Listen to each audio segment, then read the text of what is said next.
the same place can have a totally different vibe at night. Want to make unforgettable memories? How about traveling to all corners of Korea? Join us next time to explore more about Korean culture.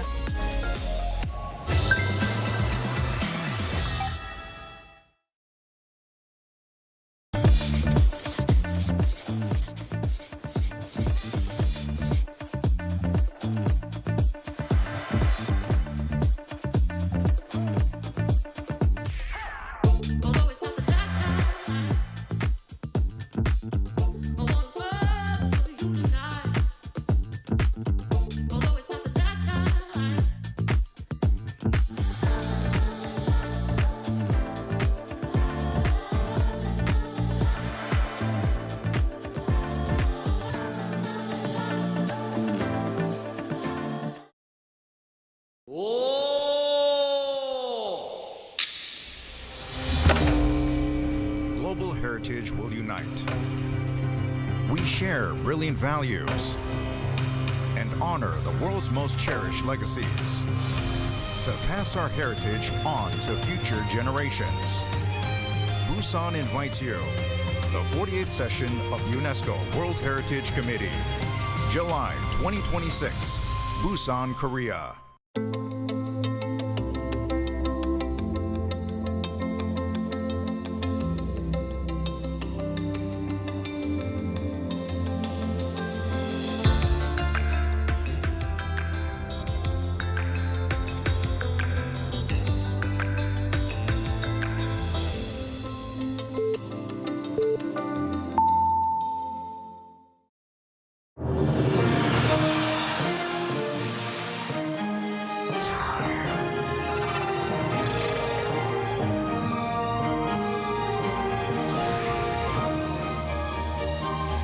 Hello and welcome to our morning edition of Arirang News. We begin with these stories making the headlines at this hour. President Lee Jae-myung is on a state visit to China and is set to hold a summit with his Chinese counterpart Xi Jinping in Beijing this afternoon. They're expected to discuss a range of bilateral issues, including North Korea and economic cooperation. South Korea's military said North Korea launched ballistic missiles toward the East Sea on Sunday. The North claimed this morning that the launch was a successful test of its hypersonic missiles and that leader Kim Jong-un was in attendance.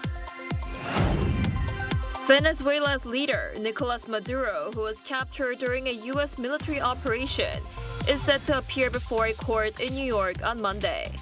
Addressing questions over the lack of congressional approval for the operation, U.S. Secretary of State Marco Rubio defended the move, saying it was a law enforcement arrest, not an invasion.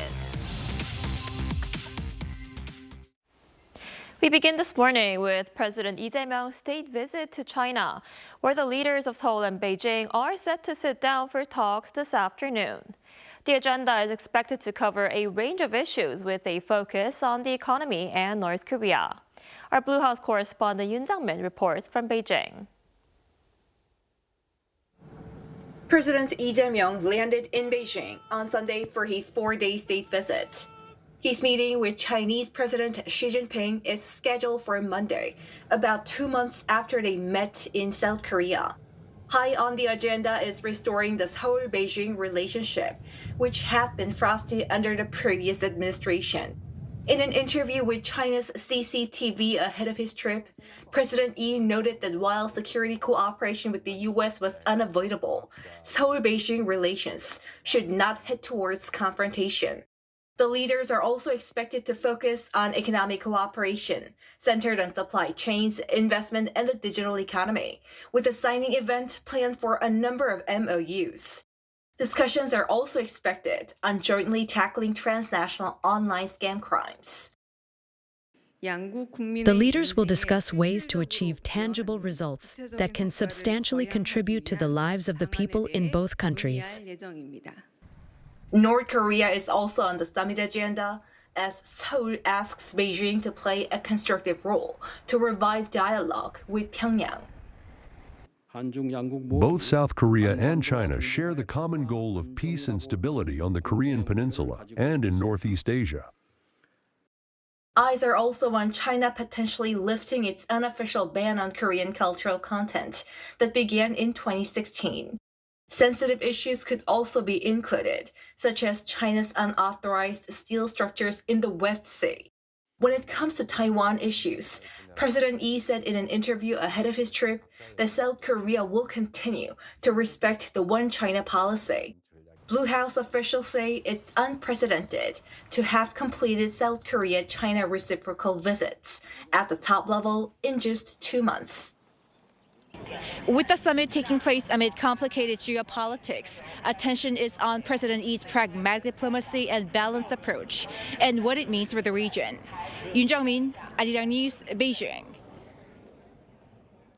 And upon arriving in Beijing, President Lee also had dinner with members of the local Korean community on Sunday.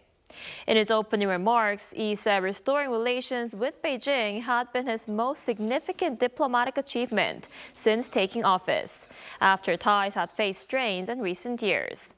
The trip marks the fastest reciprocal state visit between the leaders of South Korea and China following Chinese President Xi Jinping's visit to Gyeongju last year. He expressed hope that his visit would serve as a new starting point for further advancing bilateral relations. The president also pledged to improve overseas voting access for South Korean nationals living in China, noting that there are just 10 polling stations nationwide. Meanwhile, the United States captured Venezuela's leader, Nicolas Maduro, and his wife during a raid on Friday night. The Venezuelan leader was flown to New York, where he's set to appear before a court on Monday. Our Lee Seung-jae has more. The United States carried out a ground operation in Venezuela on Saturday, resulting in the capture of President Nicolas Maduro and his transport to the U.S. to face federal charges. The operation took place following heightened pressure from Washington after U.S. President Donald Trump declared a renewed war on drugs.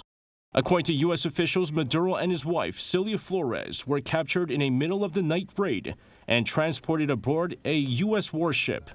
They arrived in New York on Saturday evening and are currently being held at the Metropolitan Detention Center. U.S. prosecutors have charged the couple with narco-terrorism conspiracy, alleging involvement in large-scale drug trafficking and cooperation with criminal gangs designated by Washington as terrorist organizations. Maduro has denied all accusations.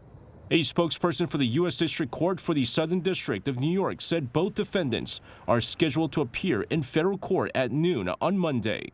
U.S. Secretary of State Marco Rubio defended the operation on Sunday, saying congressional authorization was not required. Speaking on ABC News, Rubio described the mission as a law enforcement action rather than a military invasion. It wasn't necessary because this was not an invasion. We didn't occupy a country. This was an arrest operation. This was a law enforcement operation.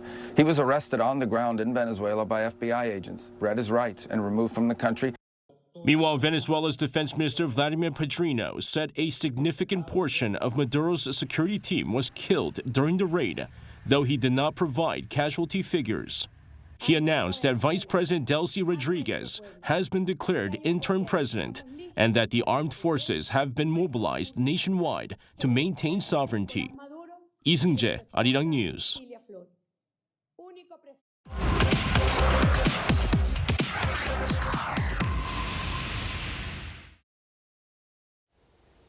The dramatic U.S. military operation that led to the capture of Venezuela's president sends shockwaves far beyond the South American country. Meanwhile, with President Lee Jae-myung set to hold a summit with President Xi Jinping this afternoon, eyes are now on what the two leaders will discuss at the meeting. For more on this, we're joined today by Matthew David Jenkins, Associate Professor at the Department of Political Science at Gyeongsang National University. Professor Jenkins, thanks for joining us this morning. Hi, thank you for having me.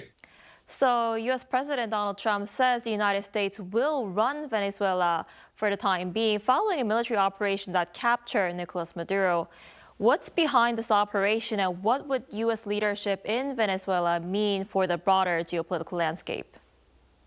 Yeah, sure. So the official U.S. position is that this is due to the trafficking of illegal drugs, specifically fentanyl, which has wreaked havoc in the United States domestically And so that is the official reason Venezuela is unable or unwilling to prevent the outflow, the smuggling of narcotics into the United States. And so therefore, he has to be removed from power so that drug trafficking can be properly policed.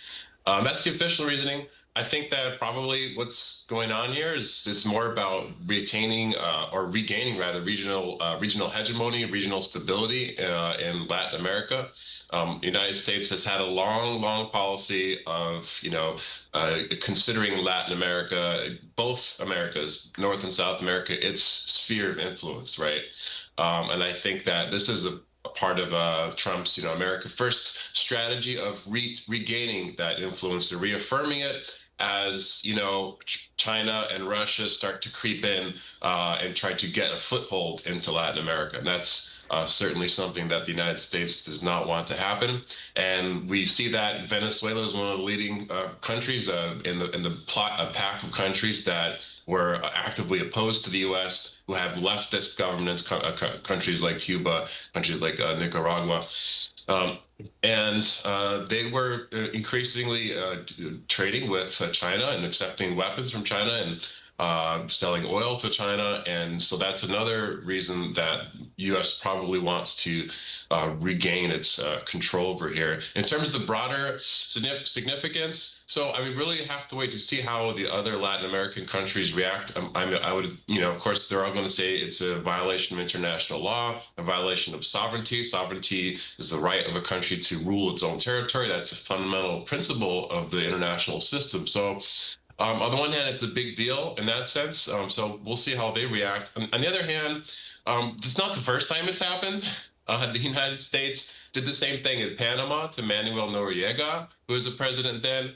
And they plucked him out and did the same essential thing. So there's actually a long history of this in Latin America. So I'm not totally sure that it's going to be totally groundbreaking in that sense. But I wonder, though, if it's a signal to the North Koreas of the world, right, that this is U.S. isolationism, under Trump is totally gone, right?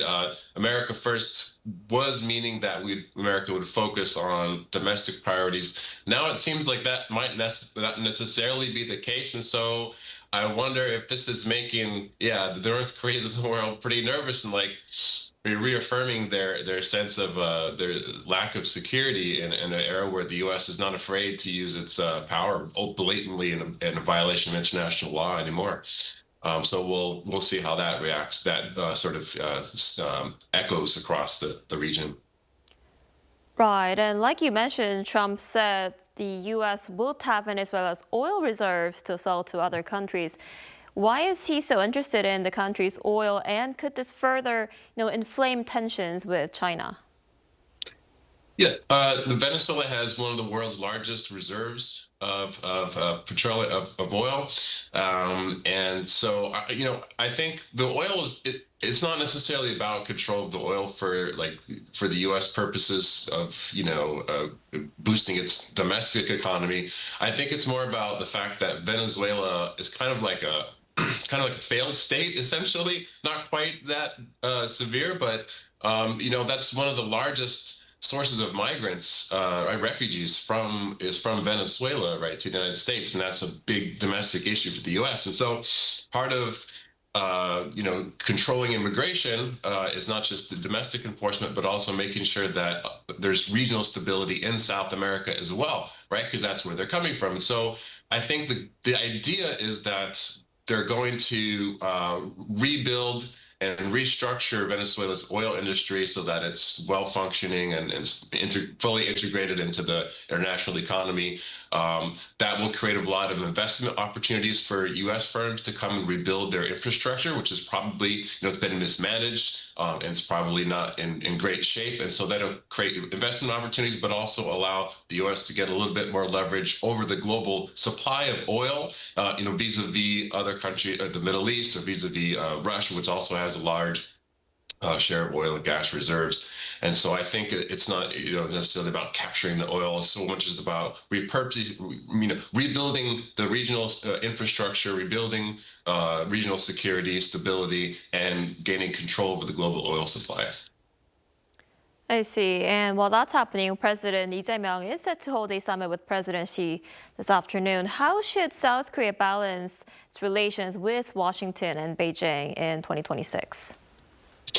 Yeah, so I mean, I would expect this to be really focused on economics and very practical things. I wouldn't expect a lot of security things to make the agenda, especially given that Korea's major, military ally just captured the leader of another country. It's kind of a bad timing for like major security talks. So I would expect to see it focused on supply chains and maybe lifting the ban on Korean cultural content. That seems to be in the air. I think that's a win-win for both countries, and so I would expect to see it very practical, and I would expect President Lee to play it very safe in terms of its approach with Beijing. And at the same time, of course, it's not going to abandon the United States. I would expect it to make general pushes for peace, on the Korean Peninsula, peace in the East Asia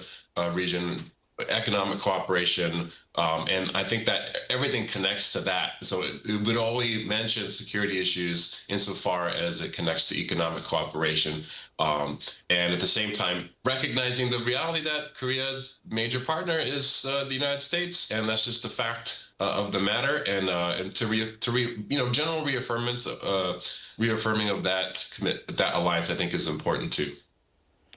I see. You did just say that it's not the right timing for major security talks, but China does play a key role in bringing North Korea back to dialogue. How do you expect this discussion to play out today?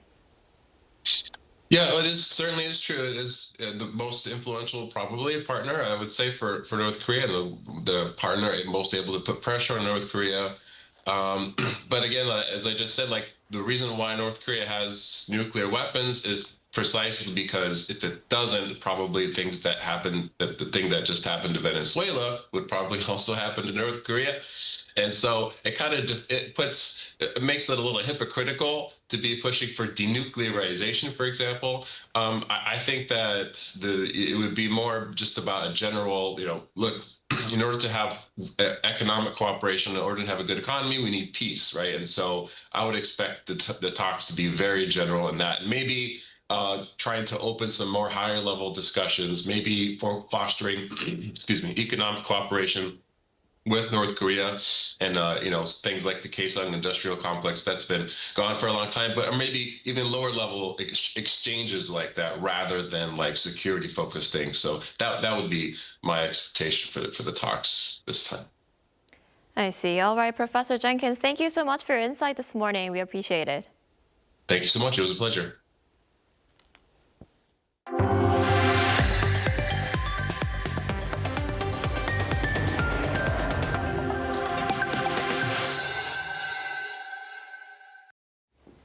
North Korea has fired hypersonic missiles into the East Sea, with regime leader Kim Jong-un overseeing the exercise. Now, this marks Pyongyang's first missile launch this year, amid heightened global tensions and South Korean President Lee Jae-myung's trip to Beijing. Our Park Jun-an has the latest. North Korea on Sunday fired hypersonic missiles toward the East Sea, with its leader Kim Jong-un personally overseeing the exercise.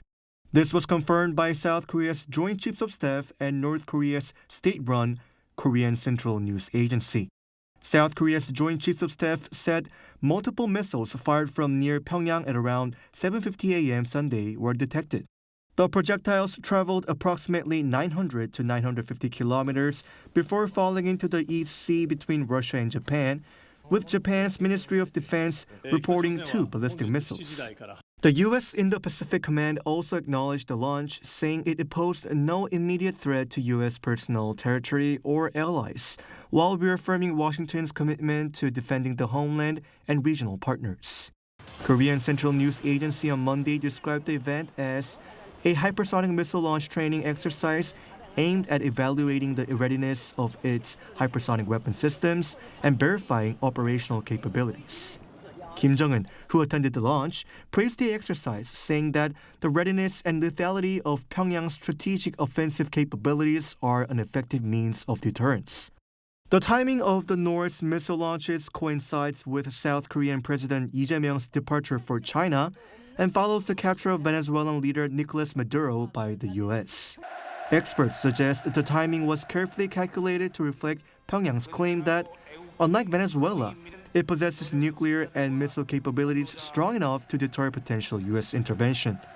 Sunday's missile launch marks North Korea's first ballistic missile launch since November last year. This is also the third since the start of the Lee Jae-myung administration. Park Jun-han, Arirang News. And China has sharply increased the enforcement of export controls as the U.S.-China trade war escalates. According to data released by the Korean Security Agency of Trade and Industry on Monday, administrative penalties related to export control violations in China jumped more than 70% in the first half of 2025, with 79 cases recorded, up from 46 the year before. Beijing has expanded controls on strategic minerals, recently adding silver to export licensing requirements, and has tightened rare earth export restrictions on the U.S. Plans to require licenses for products containing Chinese rare earth minerals were postponed for 1 year following last October's U.S.-China Leaders Summit in Gyeongju, easing immediate global supply chain concerns. And on the cultural front, after a blockbuster year for K-pop last year, 2026 is shaping up to be another exciting comeback season, with the return of big names like BTS and BLACKPINK. Our Park Gun-woo has this report. K-pop fans, get ready. Phenomenal boy band BTS has officially announced a March 20th comeback, revealed on the very first day of the new year. 여러분 새해 복 많이 받으시고요. 올해 뵙겠습니다. The release will mark BTS's first album in nearly 4 years, following the completion of military service by all 7 members. Details on the album's concept or a potential world tour are expected later this year. Expectations are already running high as their 2022 track Run BTS from their latest album topped the iTunes chart in more than 60 countries. But BTS isn't the only act making waves. BLACKPINK's dropping a first full-length album in 4 years, following last summer's single, Jump. BIGBANG's also gearing up for a comeback, marking 20 years since debuting, while EXO is set to drop a new full-length album in mid-January. As these so-called second and third generation K-pop groups return, questions remain over whether they can recapture the spotlight they once held. One expert said fan power will be the key. The fandom has become much stronger than before, so even when groups make a comeback after a long break, the role of their fans is clearly important. What matters most is whether artists show what their fans want to see as K-pop. More than other genres, is fan-centered. So, it's better not to be overly innovative or focus on agency profits. He added that collaborations could help veteran groups reach a second peak, citing TWICE participating in the K-pop Demon Hunters project as a successful example. He also noted that working with younger generation artists could help sustain and expand their musical careers. While some analysis show a global decline in K-pop album sales compared to 2024, the same expert says it's not a major concern. Album sales aren't the only metric to look at. The decline was partly due to major groups postponing their comebacks. Globally, overall consumption is shrinking. It's not just happening in Korea. At the same time, concert sales have reached record highs, and I believe this positive trend will continue into next year. Although groups like BTS and BLACKPINK still lead the global K-pop scene, he said it's time for that leadership to be passed on, with more active participation from rookies and artists from small to mid-sized agencies. Park Gun-woo, Arirang News.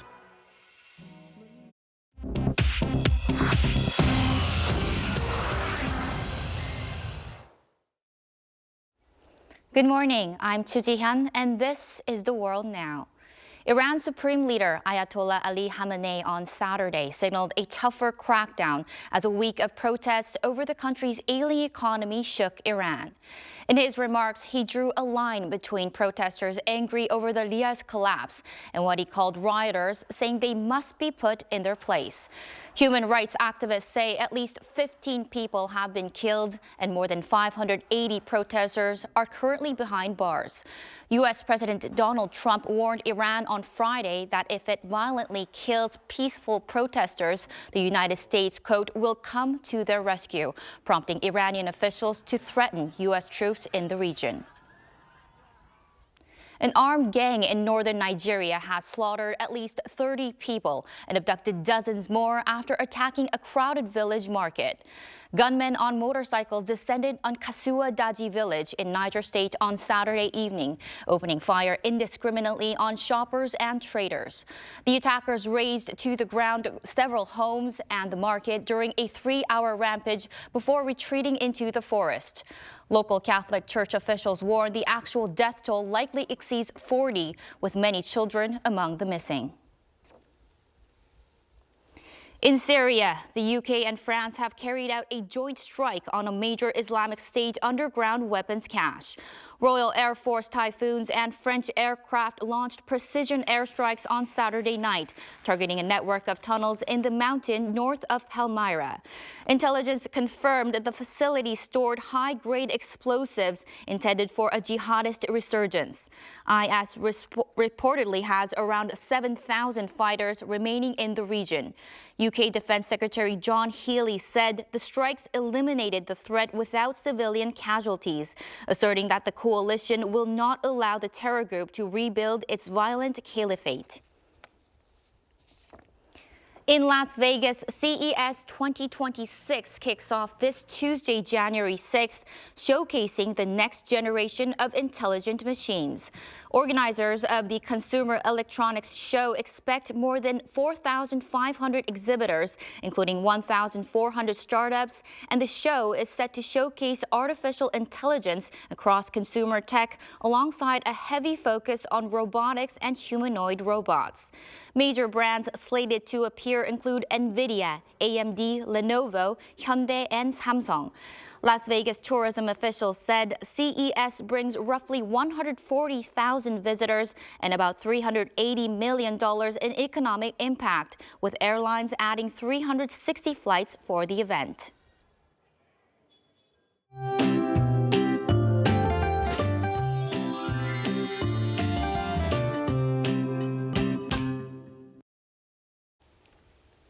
I'm sure many are coming back to work after a long end-of-year holiday break, but there's no severe cold to worry about, despite today marking Sohan, one of the coldest days of winter on the seasonal calendar.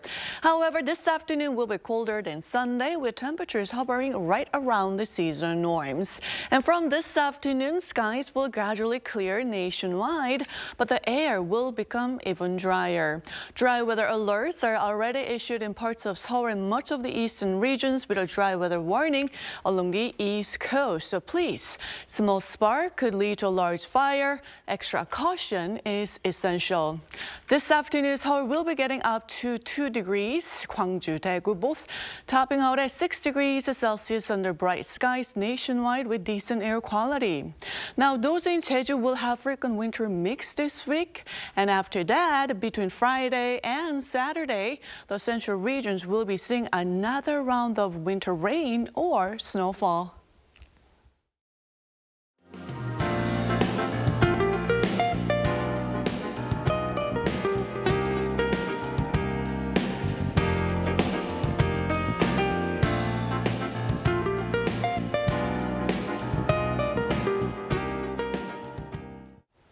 Now that's all we have for this morning. Arirang News will be back at noon Korea time. Thanks for watching.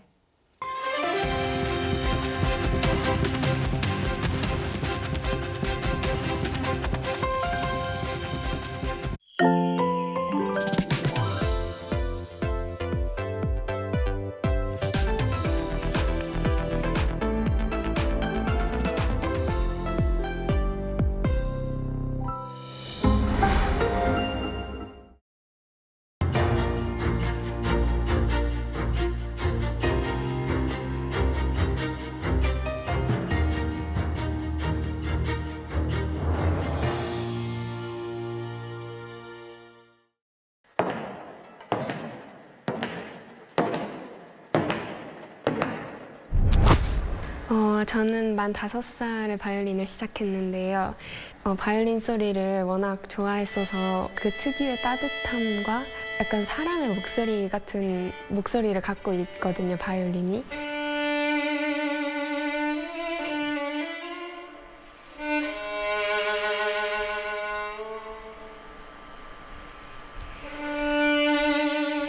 저는 무대에 올랐을 때보다는 이제 혼자 연습할 때 더 큰 희열을 느끼는데 제가 표현하고자 하는 음악이 잘 나왔을 때 그때 가장 큰 기쁨을 느끼는 것 같아요. 그래서 저만의 색깔을 어떻게 하면 찾아갈 수 있을까 그걸 제일 많이 고민하는 것 같아요.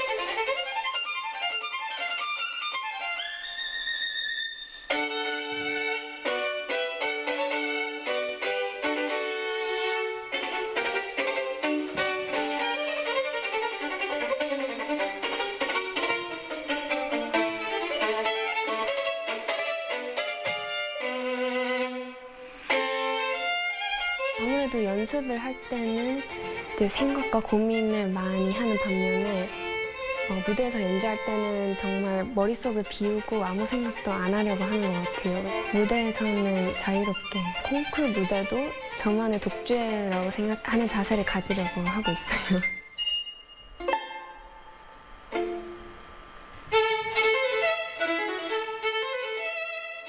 사실 바이올린과는 거의 제 인생의 대부분을 같이 해왔기 때문에 저를 힘들게 할 때도 많지만 제가 가장 사랑하고 아끼는 존재입니다. 작곡가가 전달하고 싶은 메시지와 또 제 자신이 관객들에게 전달하고 싶은 메시지를 모두 다 설득력 있게 잘 전달할 수 있는 그런 연주자가 되고 싶습니다.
We're here to bring a new type of news show. New insights, new styles, and new topics every day. We are News Generation. Bringing news just for you. It's Monday, January 5th here in Seoul. I'm Isujin, and this is News Generation.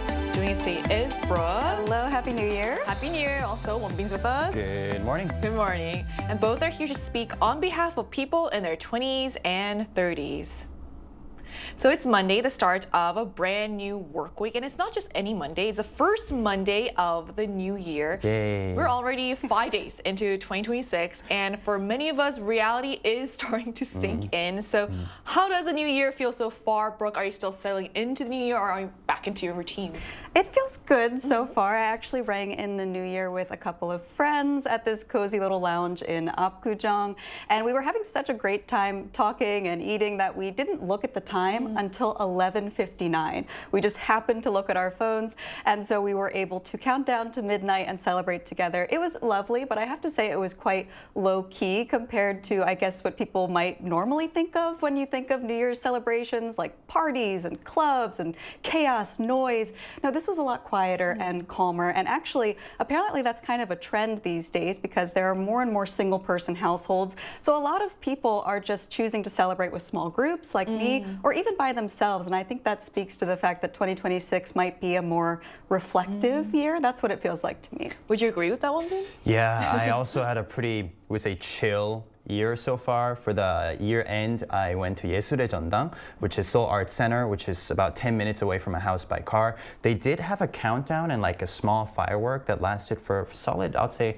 5-10 minutes, but it was only, the entire event was just about 30 minutes, so there was nothing grand or drink till sunrise situation. So it was pretty quiet, and so far in 2026, I've decided to take advantage of the Thursday holiday and rest on Friday as well, which gave me like a good 4-day vacation to get ready for this year. So far, everything's still pretty quiet, still pretty good, just peaceful. That's good to hear. So it's interesting how that reflects a broader shift that we're seeing with more people choosing calm, personal moments over online parties. So we're going to talk more about this, but first, let's take a look at the screen.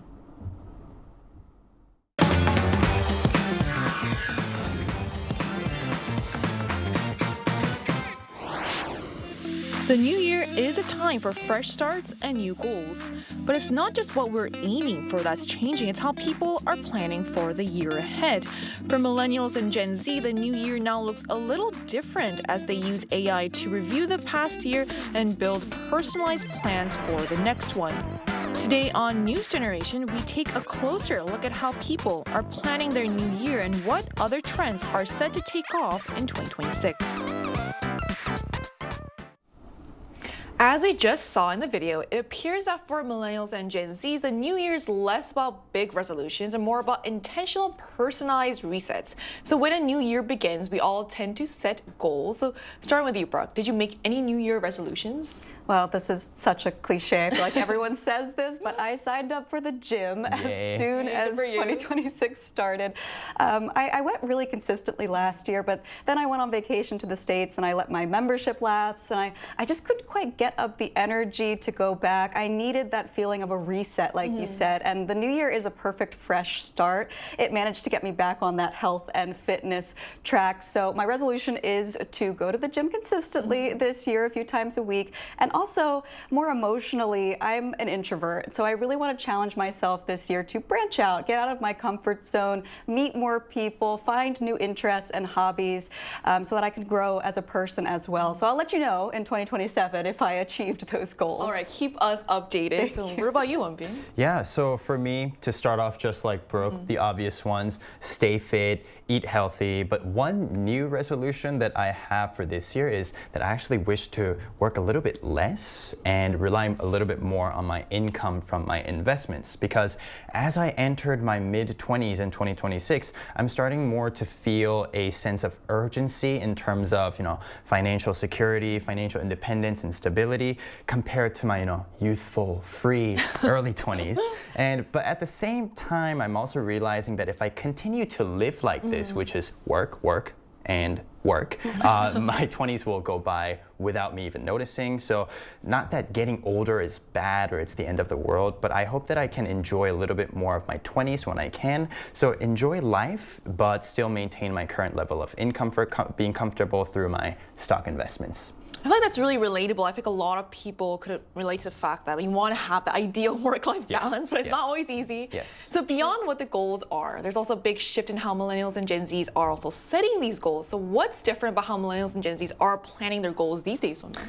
I would have to say AI. AI everything, but I'm sure we all do, but especially the younger generation use a lot, I repeat, a lot of AI tools. Some of my friends and students use AI apps to decide daily tasks such as, what should I eat for lunch today? Should I ask her out or not? Or should I watch this new movie A or B? And no wonder why that we use a lot of AI tools for planning as well. And to give an example, many use apparently it's Mandelart Planner, and which is similar to a brainstorm map, but it's just made in like cube shaped, that has 8 big goals and 8 smaller steps to achieve each of those big goals. I think it says a lot that it's not that surprising that AI is also involved in these kind of efforts so lots as well. of AI and lots of preparation as well. I see. So young people are now using AI to reflect on the past year and break down big goals down to very concrete, actionable steps. And this shift seems to be backed up by the numbers as well. So Brooke, what do the surveys tell us about how seriously young people are taking New Year's resolutions? Yes, let me walk you through some figures here. So according to a U.S. survey, 43% of MZ respondents said they made New Year's resolutions, which is about twice the rate of older generations. In the UK as well, only 19% of the overall population reported making New Year's resolutions, but among young people aged 18 to 24, that number rises all the way to 37%, which shows that the younger the generation, the more likely they are to actively plan for the new year. Now, taking a look at the screen here, this trend is also reflected in a YouGov survey of American adults. Among U.S. adults overall, the most common resolutions were exercising more, of course, at 25%, being happy at 23%, eating healthier at 22%, and saving more money at 21%. However, among 18 to 29-year-olds, the numbers are significantly higher overall, with being happy ranking first at 34%, followed by exercising more at 31%, saving more money at 29%, and finally eating healthier at 27%. So these results show that Gen Z is not only more likely to set New Year's resolutions, but they also seem to place a greater emphasis on their emotional well-being, being happy, and of course their long-term lifestyle improvement as well. Right, so these numbers really show us that how seriously young people take the new year. So compared to the older generations, younger people are much more willing to pause, reflect, and actively reset. So we want to see how our viewers compare and asked on the Arirang News YouTube channel, what is your New Year's goal for 2026? So here's what the results showed. Health management, including exercise and diet, topped the list at 39%, closely followed by saving money at 38%.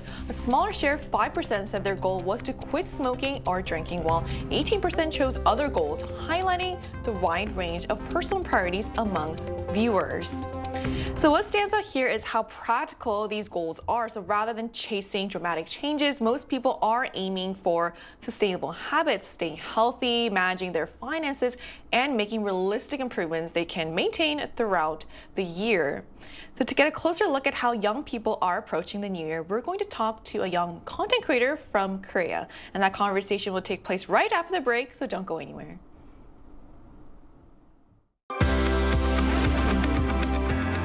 NewsGen wants to hear from you. Go to YouTube and search out channel Arirang News. Click Posts and cast your vote in the poll. Make a new type of news with us.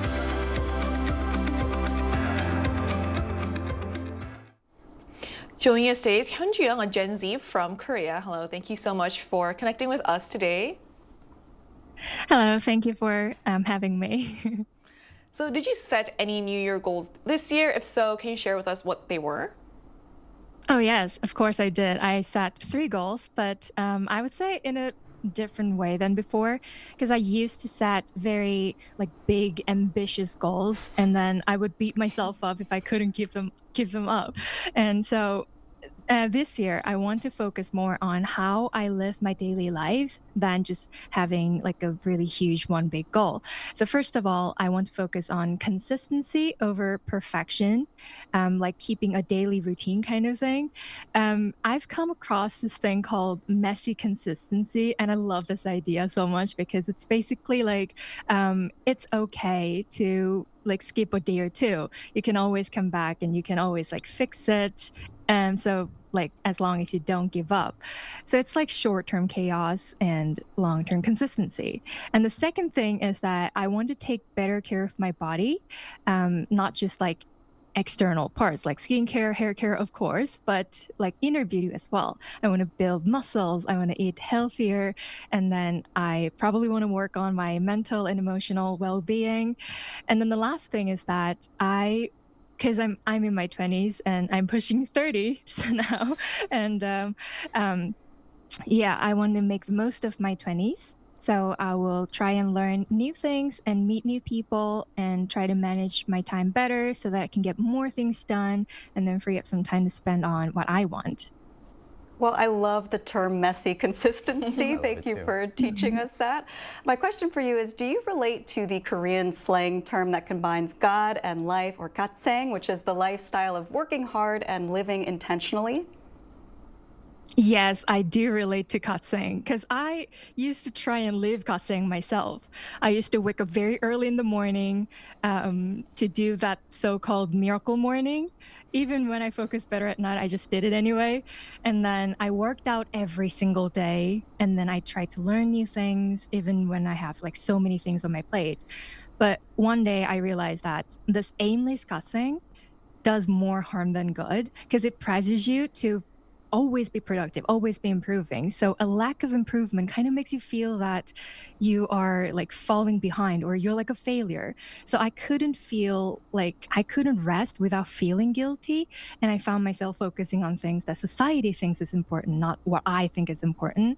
So I think like if you want to live katseng, I think you need to first figure out why you want to do this, and then what you want to work so hard for, instead of just like want to impress other people or your friends. I'm talking to myself basically. Yeah, I really agree. Living a katseng is a really stressful life. Then what characteristics define the life that young people aspire to these days? It's a very specific example that I can think of, and that is asking like AI chatbots about their 사주, about their future, and then also asking about MBTI when they first meet someone. It's like it says so much about how they want to live their lives. I think people want to be more like in control. And I get it because everything changes so fast these days, like Instagram challenge trends and that Dubai cookie thing, which I think it will die down soon if history is any indication. So when like changes are just when changes feel constant, then people crave security more because they don't want to feel helpless. And so that's why I don't think like asking about MBTI is just a trend. People want to categorize people so that they can figure out better like how to interact with them. And then another big thing I can think of is that like they're not afraid of choosing their own path compared to a generation before. I think in the past, like people just follow the fixed stages of their life: college, getting a job, marriage, and kids, and so on. But I'm not saying that these are not valuable. These are very important. But then young people these days don't feel afraid of like choose what actually matters to them. So yeah, they just quit their jobs if they don't feel right, and then they are not afraid of like express or showing what they're passionate about on social media. And I think it's a great change because people go for what they want. So yeah. Right, I think it'd be interesting to see the trends that young people go for this year as well. So thank you so much for sharing your insight with us today. Thank you. Thank you. Bye. We just heard from a young person about how millennials and Gen Zs are setting goals and shaping their lives in 2026. So we're hearing that planning ahead has become a big trend among young people. So what's behind this, Brooke? Well, this tendency is called readycore, and like our guest just explained very well, young people these days, they are feeling helpless and out of control because they're navigating an increasingly tumultuous era. So in this time, they place a lot stronger emphasis on preparing in advance rather than reacting to a situation after the fact. And this mindset is showing up in very practical behaviors. Young people these days are actively managing their blood sugar levels, which I never even thought about at their age, or they're signing up for retirement pension plans earlier than previous generations. This planning ahead habit is seen not as something, excessive or over the top, but as a necessary survival skill. So whether it comes to their health or their finances or other aspects of their lives, the MZ generation views this sense of readiness and preparation as their core values that are going to help them to thrive in the very unpredictable world that we live in. And I think this is really interesting because it kind of goes against kind of like the stereotype we have of young people trying to live in the moment more. True. Not these days. Right, clearly not. So young people are responding to uncertainty by preparing earlier and more systematically. So how are these planning and preparation trends playing out in daily routines then? Yeah, so Brooke just gave us the big frame, and it's actually pretty similar in daily life as well. People are trying to focus more on self-improvements and self-care, planning things ahead more than before. We have a term in Korea called gatseng, which is what Brooke and Shuyeon explained to us earlier in the interview. It's been going around for the past few years, and it's a combination of the English word God and the Korean word 인생, which means life. And these trends mainly include, reading, meditation, sports, exercise, studying, and daily logging. And now since we have a new year, I just feel like this trend will become bigger and grow even more.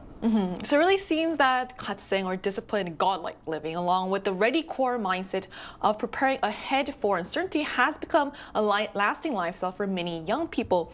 So when we're looking ahead to 2026, what other major trends should we be watching for? Yes, so every year we get an annual report from Trend Korea, and this year the main keyword that they had were ready core, as we just mentioned, and they also had human in the loop and AX structure. So let's break down these keywords a little bit. So it means that we will use AI more in the future, but the final decision maker will always be a human. This includes daily life decisions and work sites too. So this isn't directly related to the New Year's topic that we're talking about today, but to expand just a little bit more, it means that we will be working with AI, not getting replaced by AI. So therefore, learning the skills and utilizing AI technology and tools will become more crucial and important than before. And I think what really stands out is that AI isn't just a tool anymore, it's becoming a real partner in both decision-making and also the workplace. But beyond work and also technology, Brooke, what other trends are shaping how young people consume and spend? Well, some other trends to watch include feel economy and zero click. Feel economy, briefly, is a trend that's popular among Gen Z, and it refers to a consumption culture where products and services are valued not just for their features, but for their ability to deliver positive feelings like comfort, excitement, peace of mind. And so, in other words, purchasing decisions are driven by how something makes people feel rather than what it is. Now, zero click, on the other hand, describes a new digital consumption pattern in which algorithms suggest products to users before they even actively search for them or click on them, so people can consume with very minimal effort. But at the same time that this is happening, as things are coming more digital, people are also craving the basics.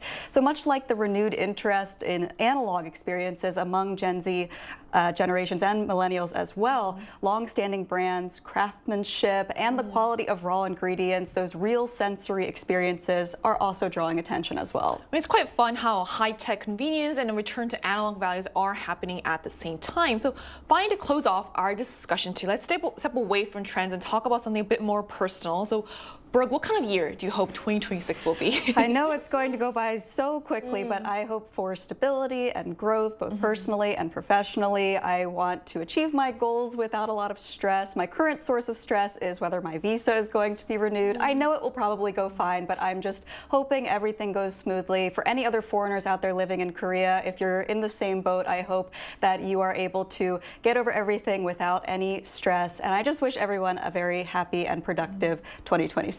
I also hope that whole process will go very smoothly for you. Keep us updated. What about you, Wonbin? Pretty similar. First of all, Happy New Year's to all the viewers of Arirang TV and Arirang News. And all I wish is just, I mentioned this in the previous News Gen session, but just peaceful, calm year. We had so much noise last year, so more peace, more quietness, less noise. So as we've seen and as we've talked about today, for millennials and Gen Zs, the new year isn't about dramatic resolutions anymore. It's about realistic goals, steady routines, and starting the year in a way that feels sustainable. So whether it's big ambitions or quiet resets, what matters most is starting the year with intention. That may be the biggest trend of all in 2026. So that brings us to the end of today's episode of News Generation. News Gen will be back tomorrow at 10:30 a.m. Korea time with more stories and discussions. Big thanks to Brooke. Thank you for having me. And also Wonbin. Always a pleasure. And to our viewers, thank you so much for joining us today, and we hope you have the best day. We are News Generation.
How to survive in Korea.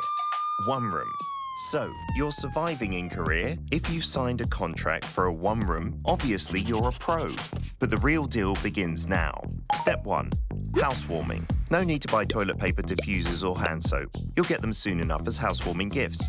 And some are bound to pile up. There's nothing better to serve your guests than milpaeyu nabe. If you have Korean friends coming over, don't forget the extra garlic. Step 2. Garbage disposal. With great power comes great responsibility. You've had a good time, so let's get to work. It might be tempting to sweep everything into a trash can, but you have to separate your garbage. Not bothered? Beware that negligence is punished with a fine or public humiliation. Step 3. Drying rack. You're excited to live alone in Korea, but the fate of these items, hanger, storage, or a hanger. Go get fresh coffee outside. Jogging doesn't cost anything, and nothing beats instant rice. But keep one item around so that you don't get too lonely. Step 4. Pros of living alone. No mum. Cons of living alone.